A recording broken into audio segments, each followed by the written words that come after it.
কিছু নেতা আছে যখন বক্তব্য রাখে সস্তায় তালি পাওয়ার জন্য দু চারটে আইবক্তা মন্তব্য করে। সেরকম কোনো পোস্ট যে চারটে বাড়তি আমি লাইক পাবো বা পাঁচজন বাড়তি শেয়ার করবে, এটা ভেবে করবেন না। এটা আমার একান্ত অনুরোধ। যুক্তি দিয়ে কাজ করতে হবে। আমাদের কাছে তো যুক্তি রয়েছে।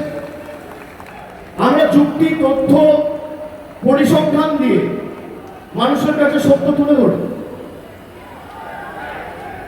আমি শুনছি বিজেপি নাকি বিভিন্ন বিধানসভায় তৃণমূল কংগ্রেসের নেতাদের বা তৃণমূল কংগ্রেসের যেখানে বিধায়ক রয়েছে বিশেষ করে, সেখানে তারা চার্জশিট রিলিজ করবে যে তৃণমূল কোথায় ব্যর্থ।